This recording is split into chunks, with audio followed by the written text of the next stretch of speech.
हरिओम। आज हम सब वैशाख महात्म के 13वें अध्याय की कथा का श्रवण करेंगे। तो ब्रह्मा जी बोले कि हे राजन, यदि कोई एक बार भी भगवान श्री कृष्ण को प्रणाम कर लेता है तो वह अनेक यज्ञ और तप के समान फल को प्राप्त करता है। भगवान को प्रणाम करने वाला दोबारा जन्म नहीं लेता। जिसकी जिह्वा पर हरि ये 2 अक्षर सदैव रहते हैं तो उसने चाहे जीवन में कितना भी पाप क्यों न किया हो, अंत में वह भगवान का प्रिय होकर के सायुज्य मुक्ति को प्राप्त करता है। तो ठीक इसी प्रकार से हे यम, यह वैशाख नाम का महीना भी भगवान विष्णु को अतिशय प्रिय है और इसके धर्मों को सुनने मात्र से ही मनुष्य के पापों का नाश हो जाता है और इसके अनुष्ठानों को करता हुआ मनुष्य वैकुंठ धाम में जाता है। तो जो भी वैशाख माह के धर्मों को करता है तो उस पर भगवान अतिशय प्रसन्न होते हैं। और उस राजा ने अपने साथ साथ समस्त प्रजा को भी वैशाख धर्म का पालन कराया है, अतः उस राजा का प्रभाव मेरे अधीन नहीं है। वासुदेव भक्तों के लिए कहीं भी कुछ भी अशुभ नहीं है। उनको जन्म, मृत्यु, बुढ़ापा, रोग इत्यादि का कभी भय नहीं होता। वह निरोगी रहकर यथाशक्ति अपना कार्य सदैव करते रहते हैं। इस प्रकार कृतार्थ होकर वह स्वर्ग या नरक में नहीं जाते, बल्कि वह अंत में भगवान के ही पद को प्राप्त करते हैं। अतः तुम खिन्न न हो। तुम अपना कार्य नहीं कर रहे तो इसके लिए तुम्हें सोच नहीं करना चाहिए, क्योंकि यह तुम्हारे अधीन नहीं, अतः तुम खिन्न न हो। तो ऐसा ब्रह्मा जी के कहने पर यम बहुत दुखी हुआ और आंखों में आंसू भरकर दीनवाणी से बोला कि हे तात, चरणों की सेवा से मुझे सब कुछ प्राप्त हो गया है, परंतु मैं अपने कार्य को करने के लिए तब तक वापस यमपुरी नहीं जाऊंगा जब तक कि उस अति प्रतापी राजा का भूमंडल पर शासन है। हे विष्ट, इस राजा का अपने धर्म से चलायमान करने पर ही मैं अपने लोक को वापस जाऊंगा। तो ऐसा कहने पर ब्रह्मा जी फिर चिंता में पड़ गए और बोले कि विष्णु के धर्म में प्रवृत्त राजा का मैं नाश नहीं कर सकता। यदि कोप के कारण तू यही चाहता है तो चलो भगवान श्री हरि के पास ही चलो और वे जैसी आज्ञा दे वैसा ही करना। ब्रह्मा जी और वह यम दोनों समुद्र में गए और उन्होंने वहाँ पर भगवान की स्तुति की। तो भगवान विष्णु वहाँ प्रकट हुए और भगवान विष्णु ने उनसे कहा कि आप लोगों के यहाँ आने का क्या हेतु है, इसे आप मुझे बताएं।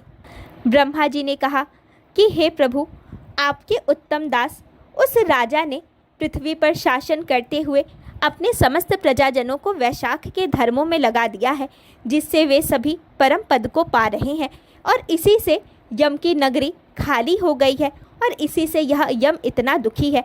इसी कारण उसने उस राजा से युद्ध भी किया, परंतु फिर भी इसका दुख कम ना हुआ। अतः अब आप ही निर्णय करें।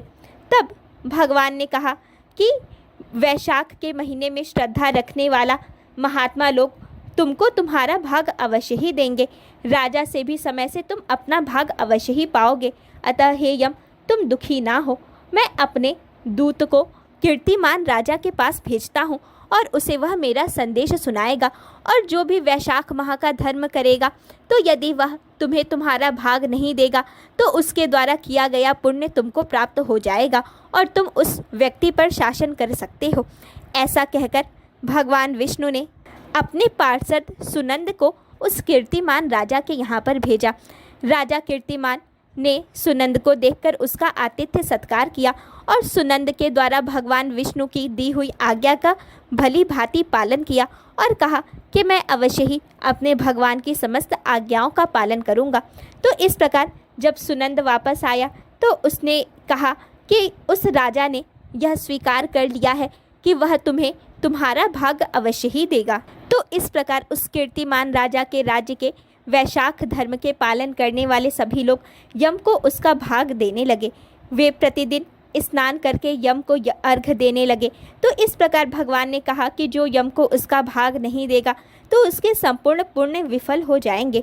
तो मनुष्यों को वैशाख माह की पूर्णमासी के दिन पहले ही धर्मराज के निमित्त से जल भरा हुआ घड़ा, दही और अन्न दान देना चाहिए। बाद में पितर और गुरु को उद्देश्य करके और फिर भगवान मधुसूदन को उद्देश्य करके और तब जनार्दन भगवान को दक्षिणा सहित शीतल जल, दही तथा अन्न कासे के पात्र में फल रखकर ब्राह्मण को दान देना चाहिए। तो मधुसूदन भगवान की दिव्य प्रतिमा भी इस महीने के धर्म का उपदेश करने वाले ब्राह्मण को प्रसन्न करने के लिए देना चाहिए और वैशाख के समस्त धर्मों का भली भांति पालन करना चाहिए। तो इस प्रकार कीर्तिमान राजा के राज्य के सभी लोग यम को उसका भाग देने लगे और इससे यम भी प्रसन्न हुआ और प्रसन्न होकर के वह अपने लोक को वापस चला गया। उसके पश्चात एक वेन नाम का राजा इक्ष्वाकु वंश में उत्पन्न हुआ और वह बड़ा अधर्मी राजा था। जब उस दुरात्मा का शासन पृथ्वी पर हुआ तो उसने समस्त धर्मों के साथ साथ वैशाख धर्म का भी लोप कर दिया, जिससे मोक्ष देने वाले धर्म प्रसिद्ध नहीं हुए